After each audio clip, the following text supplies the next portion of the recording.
Welcome, my friends, to Inside the Minds of Authors. I'm DC Gomez, and I'm thrilled you're joining me today for a fun conversation with a passionate author. We're kicking off the program, like it's our tradition, with a short reading from the feature book.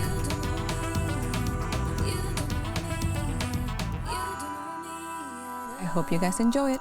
Let's get started. Hi, everybody. This is CD Gorri. I write steamy paranormal romance and urban fantasy. And today I'm going to be reading an excerpt from my recently released book, The Dragon's Treasure. This is book 5 in a series, and this is from somewhere in the middle. So, what do you do when a drop dead gorgeous and very naked man knocks on your door and proceeds to almost drop dead? You call your BFF. At least that was what Josette did. What? Marissa shrieked over the phone, and Josette had to pull the thing away from her ear.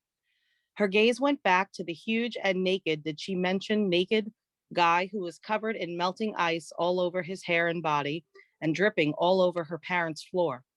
Josette tugged him, barely able to move the giant, until he was on the area rug near the fireplace. Luckily, she had been able to make a small fire that night, and the embers were still glowing and warm. The mystery man was well over 6 feet tall and so handsome she could not stop looking. But he was hurt or something, and she was trying hard not to be a total creep with her thoughts. After a few seconds of acting like an idiot, she'd grab the blankets nearest her and toss them on his shivering frame. Blue eyes so deep she'd swear they were purple looked at her once before he passed out. A totally butt naked man knocked on my door. He was freezing and something, so I dragged him inside, and now he's sprawled out on my parents' rug. The one with the birds on it? Yep, good. I hate that rug, Marissa snorted. Be serious, Josie growled into the receiver. Well, who is he? I don't know. He just showed up, Mar. I mean, I just had the longest day at the bookstore ever, right? So I was having a glass of wine, or 3, Marissa inserted. Fine, or 3, she admitted. Anyway, then someone started knocking on the door, and when I went to answer it, there was this naked dude standing there. Then he fell and passed out or something. Did you call the police? Yeah, you didn't. Okay, first take a picture for posterity's sake, Marissa said. What? You pervert. I am not taking a picture of a naked man. Didn't you cover him up yet? Yes, of course I did. I'm not the pervert here, Josie hissed at her friend. Her pulse had been racing ever since she opened the door and met the stranger's intense blue-eyed stare. Yes, he was drop dead gorgeous, more beautiful than any man she'd ever seen. The fact he was naked hadn't even registered at first, but it was hard not to notice. He looked like he was carved from marble, the perfect man. Then he'd started convulsing or something, and Josie had just reacted. She might not be a lot of things, but she was human and she had a heart. It wasn't like she could just let him die out in the cold. Is he on drugs? How would I know? Josette asked, her lower lip worriedly. Well, is he skinny and does he have bags under his eyes or track marks? It could be heroin or meth. Is he acting crazy, like on steroids? Or it could be PCP. Josette, he could be a serial killer, Marissa gasped. What the fuck, Marissa? Are you trying to scare the crap out of me? No, but he's not on drugs and he's not a serial killer. Well, I mean, I hope he's not, Josette corrected herself. After all, she didn't know the guy, but for some reason, her gut was okay with it. In fact, she almost felt compelled to help him. Look, if you're worried, come over. I can't, Marissa admitted, biting her lower lip. You're in Manhattan? With whom? Oh my goodness, you're with him, aren't you? You're in your boss's apartment? Marissa, Josette whispered. She turned her eyes back to the man sprawled on the rug. He really was beautiful, even in slumber. She sighed as she brushed a finger across the screen. Hopefully, she would get the truth out of him.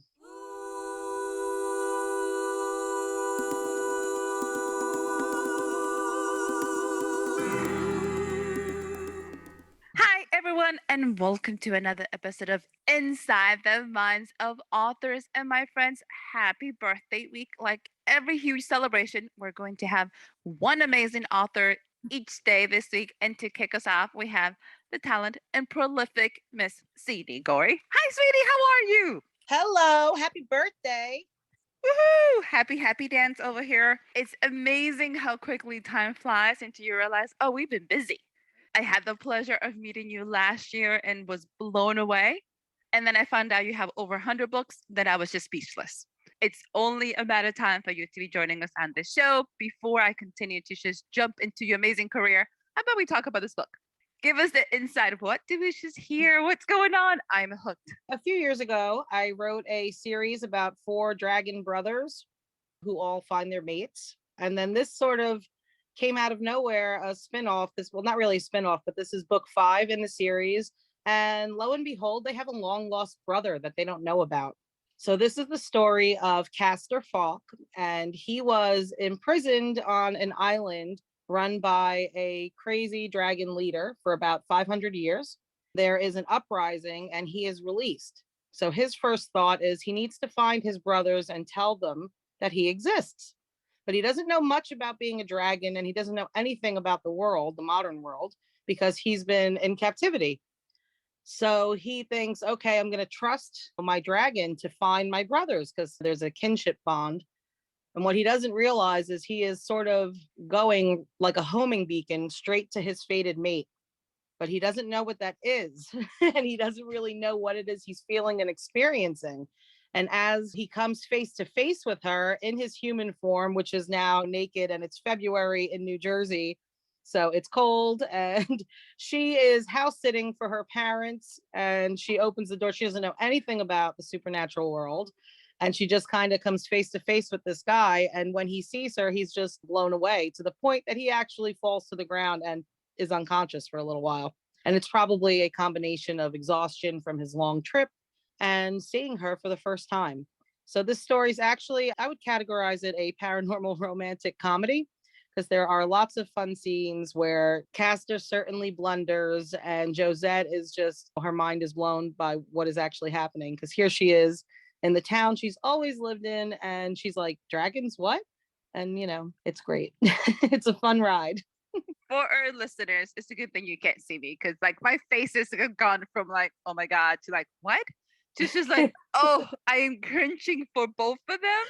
Because that is the coolest premise you can possibly imagine. Because normally we have the supernatural world and somebody knows what's going on. When you got two supernatural beings who like have no clue how to be a dragon, but he's the dragon, it's like, oh God, he's just in trouble.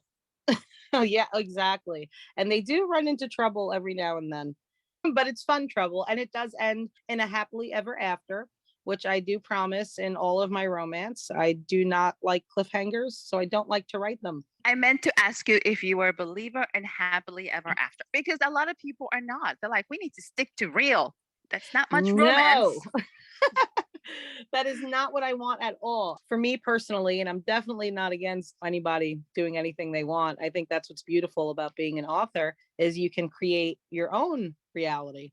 So my realities very much depend on happily ever afters and wish fulfillment. These are romantic fantasies, and I think they should, for me anyway, I want them to be light. I want them to be funny. I want them, to make me smile. It's something I want to read, and that's why I write it. I love that you have an essence of who you are, as well as what you want your readers to experience. It is taking them on this incredible journey. I'm all about the fun and the light. If it has a powerful message, it's even better, but it doesn't have to because we all need that journey. You have a huge collection. Are all of your books in the same universe? Because that's usually my question. Like, how do you manage to write this many books in this world? So tell me about that. Well, I actually started writing young adult urban fantasy. That was my first book published as Wolf Moon, and it's actually free. It's perma-free, so you can get that on every platform. It is a clean young adult urban fantasy, so anybody can read it. My daughter actually read it when she was 12. And that was the start of my whole universe that I called the Grazie Kelly universe after her. She was the first heroine. And yes, all of my books, for the most part, unless I'm writing in another author's shared world, which I do branch out and do occasionally, but all of my books take place in this universe. So those books set up the rules for the universe. And Grazie Kelly is a teenage werewolf.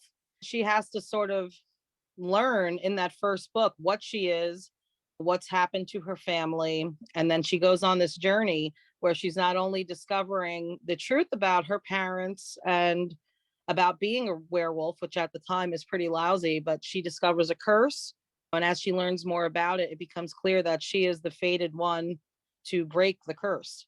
And what this curse does, it's the curse of Saint Natalis, and it binds werewolves to only be able to shift into their wolf form at the full moon. So there's like a disconnect at the time between werewolves, their human side, and their wolf side. And Grazi's going to end all that and kind of make it better. So that's her 6-book journey. And as that's happening, I started branching out and writing romance. And I put them all in the same universe. So it's actually kind of cool to see the two things unfold because you'll have references. All my books will reference other characters that you'll see in other series, but they are all in their own little series. So it's not necessary to start from book one. You could just go right into the romance and just read the dragon books or jump right into, I have a couple of werewolf series. And I like to write different supernatural creatures. I do a lot of stuff central to New Jersey because that's where I'm from and that's where all my settings are. I have Jersey Devils that I love to write about. And I actually recently did a Christmas book about a chupacabra, which was a lot of fun to write. And I plan a whole series based on these chupacabra shifters, which I thought were very interesting. And I don't know if people really do that. No, I have to question that one. I was like, I don't know about that. I love the fact that you still write within your hometown. So you have this essence of where you're at and people can get familiar. What made you decide to go from urban fantasy to romance? Because while it's still supernatural, there's a huge difference. What made you switch? I read a lot. I mean, I do. I definitely read a lot of books. And I've always been drawn to romance. And I had this whole idea that I was going to do all these different pen names. And then I'm just way too unorganized to have more than one pen name. And CD Gorri, it is my name. My first name's Christine. And I couldn't even do an alternate name because I don't think I could keep it straight. I have so much going on in my head. So my romance, my urban fantasy, it's all one name. It just kind of happened that my first paranormal romance series, they are the Makenwood Pack novels, and it's about a wolf pack. And those characters, those central, the alpha and his wolf guard, I introduced them in my young adult books. And so as I started coming up with these characters and they just started to take on these personalities and have this essence about them, and it just was like, hey, you know what? They need their own books. Like they need their own stories and kind of branched out that way. I love it. Let me just put it that way. I'm the writer who only has one pen name. At least yours all stick within Yay. similar. I go from like urban fantasy to devotionals and children's books. So trust me, I'm with you right there. Really super huge congrats to anyone who can. I think you're awesome. And I also think it's great how you go from different genres. I think that's fabulous. I've been toying with the idea of contemporary, but I don't know if I could ever really leave the magic behind. So I'm not sure if I would be successful. I can tell you after writing a couple contemporary, it's very different. It's also fun, but not in the same fun. I was like, real world has some rules that we have to like stick by. I was like, oh, I can't pull that off. So okay, let's think about this. I truly enjoy the fact that you have all these little universe. And when I talked to you a while back, we have mentioned the fact that you have really quick, fun books. What does that mean? So when I tackle a book or a series, I tend to think of them as episodes, like a soap opera or a sitcom or something like that. Even though it's all the same universe, each series I like to think of as their own mini world and their own mini cast. It's a place I want to be and it's a place I want to revisit. But I also appreciate people with busy schedules and dwindling attention spans. So I'm not putting out like these monolith books, but I will put out like a 10-book series so that it'll give the reader a sense of completion. Like, hey, you know what? You can sit down in like 3 lunch periods and read this book and get a whole happy ever after story. I want you to get to know the characters, get to know the setting, and then, hey, visit again with book 2. And then we're going to have this character's spotlight. I have 3 kids. So I've always been busy and I've always loved to read, but it was always a time constraint. So I really appreciate those people who only get to read when they're walking on the treadmill for 30 minutes or sitting in the car line waiting to get their kids, or just anytime you're able to grab some time. But I want you to keep coming back and visit the world. And I want you to experience that full, complete story without being like, oh my goodness, this is never ending. This is frustrating. So I move fast. So I just figure maybe somebody else does too. I have a lot of readers and a lot of friends who are big into romance. So for them, and it's interesting because most romance readers tend to want the whole in depth world that drags on and just kind of has a lot of pages. Mm. One of my mentees and also a passionate reader said something about your books that blew my mind. I was like, I love the fact that I was able to connect with the characters in a short book. She's like, normally I need a lot more pages to connect, but CD is officially the one person that she can say, I was able to connect with the character, so length doesn't matter. I was like, I need to tell her. That is Oh, that's beautiful. fun. Thank you. That's a wonderful compliment. And I really appreciate that. It's not everyone's cup of tea, and I do understand. But for those of us who can, get on with that, I think it's great. And I really appreciate hearing that. So you mission accomplished. You did it. You were able to connect. You Yay. created this. You did it. You created a world. You created a universe. Fast paced, fast read, but you still connected with those characters, which I think sometimes as writers we always want to ask: are readers connecting? Did that character hit you home? They did. So I needed to tell you because I was like, "Ooh, she needs to know this." So I needed to tell you that. Thank you. That's wonderful. Yay. So tell me, because we talked about your first book. What made you decide to start writing? It's one of those things where when I went to college, I majored in English, and everyone assumed immediately that I wanted to be a teacher. And I didn't. I never wanted to be a teacher. And everyone was like, well, what do you want to do? Like, you can't do anything with an English literature degree, right? Like, it's one of those things that I think even with my own kids, I'd be like, think very carefully about what you want to do because the options are more limited than you think. I always wanted to write. Like, I always had it in my head that you're going to be a storyteller. By the time I was ready, though, I think my last child was born, and I waited for him to start school before I actually started to put these words down on paper that I had been thinking about for years and years. And that's kind of my creative process. I get asked questions about, well, how do you put out a book so fast? Or how did you finish that so fast? And I'm like, nothing was fast. I've been thinking about this for 10 years. Like, this was a really long time in the making.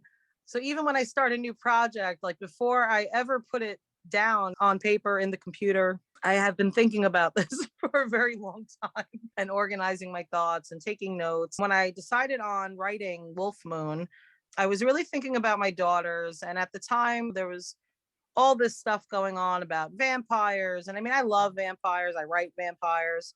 But there were some of my daughter's friends got really into it with, the makeup and this whole thing where they were just obsessed. And I was like, this isn't really a healthy obsession, you guys. So I wanted to write a character that I thought maybe a teenager could kind of relate to in a healthier way. So I thought, oh, werewolves, because werewolves are active, right? Like they exercise because they're like puppies. In my head at first, it sounds ridiculous, but I'm like, oh, and werewolves have a healthy relationship with food.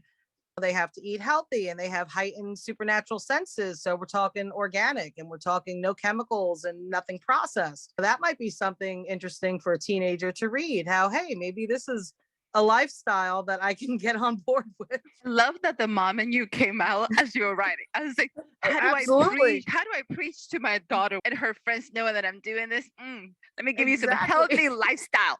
That is Yeah, awesome. I never healthy. would have thought about it. It's like, I know they're killer animals with instinct and they're going to have all these battles. That's besides the point. At least your lifestyle should be healthy. Hey, I got you this. know what? That's going to happen anyway.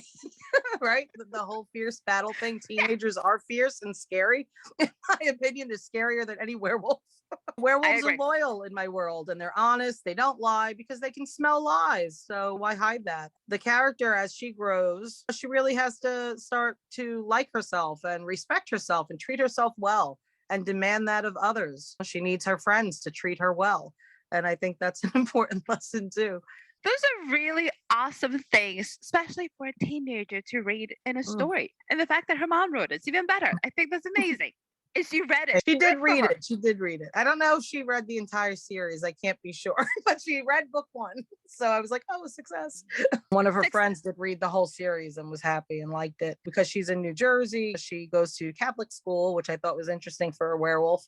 And there's this whole like battle between the people who think they're in charge of the werewolves and the actual werewolves themselves. There's a lot of different things going on in Wolf Moon and in that whole series. It definitely is my favorite series, I think, that I've written. I love the fact that you started for such a passion and brought it all together. So it is absolutely beautiful. You got millions of stuff going on in your world all the time. What are you working on now? Tell us. Right now, I am actually co writing a series with a fabulous author. She's also a publisher. Her name is Gina Kincaid. And we are doing a Witch Academy series called the Westwood Witch Academy. The first book comes out May 10th with a anthology set called Midnight Magic, and it's Water Witch. And what's going to happen in these books is it's going to be 5 books long. That's the series. And each book is going to feature a different witch, and they are elementals. So it's water, air, earth, fire, and then spirit.